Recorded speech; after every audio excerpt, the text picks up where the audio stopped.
रुपौली के चुनावी नतीजों ने चौंका दिया है। यहां पर एनडीए और इंडिया अलायंस दोनों को करारी शिकस्त मिली। चुनावी नतीजे के बाद सम्राट चौधरी ने कहा कि नतीजों की समीक्षा की जाएगी। तो जेडीयू के प्रदेश अध्यक्ष उमेश कुशवाहा ने कहा है कि ये हार चौंकाने वाली है। तो पप्पू यादव ने इस हार के लिए तेजस्वी यादव को जिम्मेदार ठहराया। पप्पू यादव ने यह भी कहा है कि बीजेपी के एक भी वोटर ने जेडीयू को वोट नहीं किया। तो ये कैसे देखते हैं? अब देखिए, इसकी समीक्षा करेंगे हम लोग। एनडीए की जो हार हुई है रुपौली विधानसभा उपचुनाव में, यह आश्चर्यजनक है।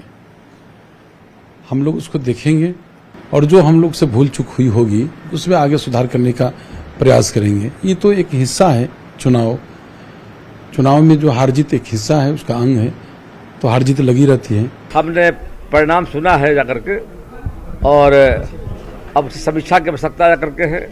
मैं भी गया था, माननीय मुख्यमंत्री भी गए थे, एनडीए के सभी नेता वहाँ गए थे, लेकिन जो रिजल्ट जो आया है तो मैं समझता हूँ कि वजह उसका क्या है समझने की जरूरत जाकर के है।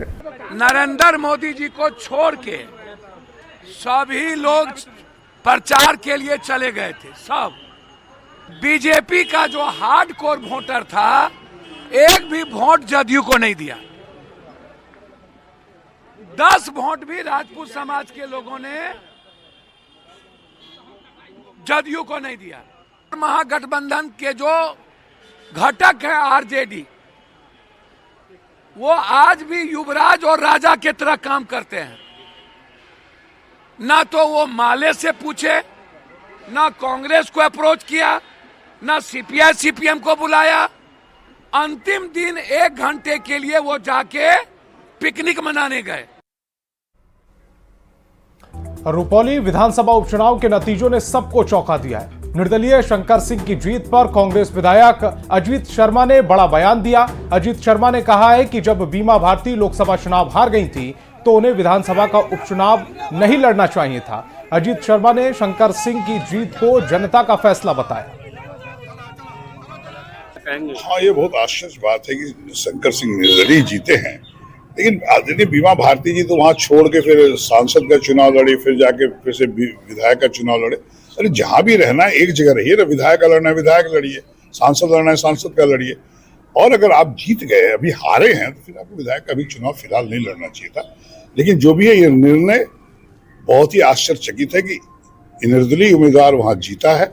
ऐसे हमको पूरा रिपोर्ट नहीं है, लेकिन निश्चित तौर पर निर्दलीय उम्मीदवार का जीतना ये बहुत आश्चर्य की बात है। अनंत अंबानी की शादी समारोह से लालू प्रसाद और राबड़ी देवी शनिवार को पटना लौटे। रुपौली उपचुनाव के नतीजों पर जब लालू प्रसाद से सवाल पूछा गया तो उन्होंने मीडिया के सवालों पर चुप्पी साधी।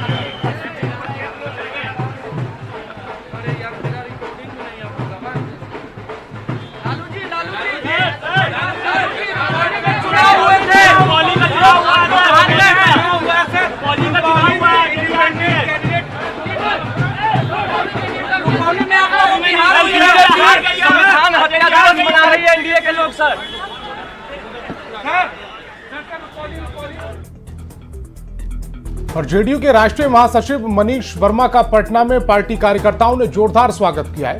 मनीष वर्मा ने कहा कि सीएम नीतीश ने जो जिम्मेदारी उन्हें सौंपी है उस पर खरा उतरने की कोशिश करेंगे, पार्टी और संगठन को मजबूत करेंगे। वहीं विपक्ष की तरफ से सीएम नीतीश का लाचार और बेबस बताने पर मनीष वर्मा ने कहा कि लोकसभा चुनाव के नतीजों ने यह साफ हो जाता है कि कौन बेबस और लाचार है। 2025 में एनडीए बिहार में क्लीन स्वीप करेगा। रुपौली चुनाव के नतीजों पर मनीष वर्मा ने कहा है कि इस हार का स्थानीय वजह से हो सकती है, पार्टी इसकी समीक्षा करेगी।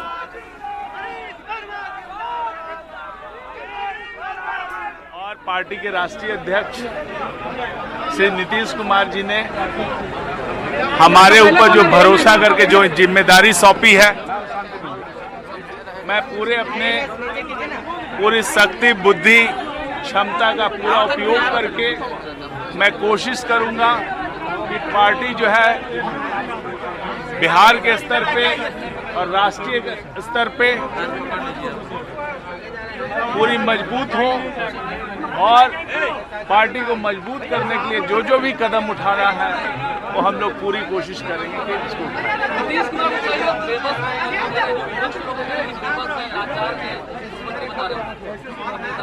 देखिए बोलने वाले क्या क्या बोलते रहे हैं।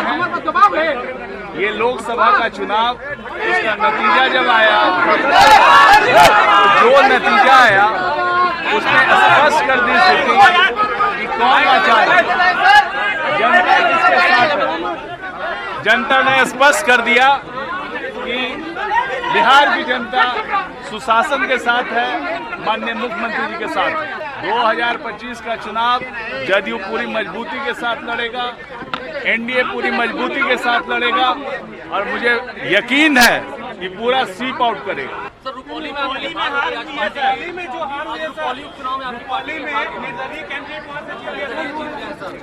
देखिए, चुनाव में हार जीत होते रहती है।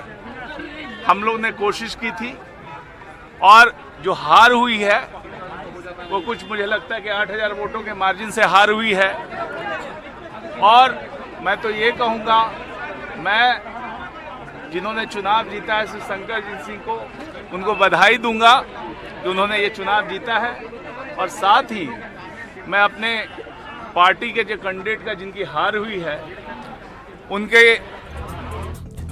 आने वाले दिनों में बिहार में भी अब टेक्सटाइल बिजनेस को बढ़ावा मिलेगा। बिहार के उद्योग मंत्री नीतीश मिश्रा ने अररिया में कहा है कि पटना में बिहार बिजनेस कनेक्ट नाम से एक बड़े कार्यक्रम का आयोजन किया जा रहा है, जिसमें देश भर के 60 से भी ज्यादा निवेशक शामिल होंगे। मंत्री नीतीश मिश्रा ने कहा है कि बिहार में निवेशकों को आकर्षित करने के लिए सरकार तत्पर है और इसलिए देश भर में इस तरह के कार्यक्रम आयोजित किए जा रहे हैं। इसी कड़ी में कपड़ा मंत्री गिरिराज सिंह के सहयोग से बिहार बिजनेस समिट का आयोजन पटना में किया जा रहा है।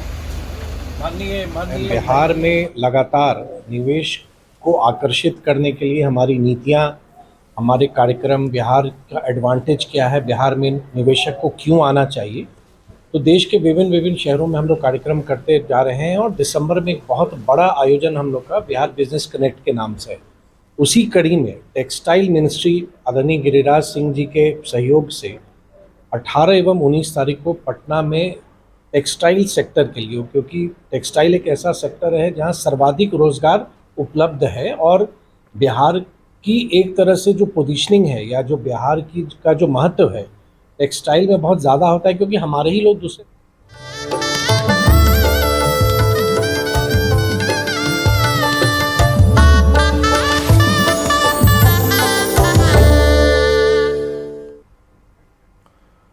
और रिलायंस इंडस्ट्रीज के चेयरमैन मुकेश अंबानी और नीता अंबानी के छोटे बेटे अनंत अंबानी और उद्योगपति वीरेन मर्चेंट की बेटी राधिका मर्चेंट शुक्रवार को शादी के बंधन में बंध गए। सबसे बड़ी शादी का जश्न अभी खत्म नहीं हुआ। शनिवार को जियो वर्ल्ड सेंटर में आयोजित शुभ आशीर्वाद सेरेमनी में प्रधानमंत्री नरेंद्र मोदी भी शामिल हुए। प्रधानमंत्री मोदी ने अनंत अंबानी और राधिका को आशीर्वाद के साथ शादी की शुभकामनाएं भी दी। नव विवाहित जोड़े ने प्रधानमंत्री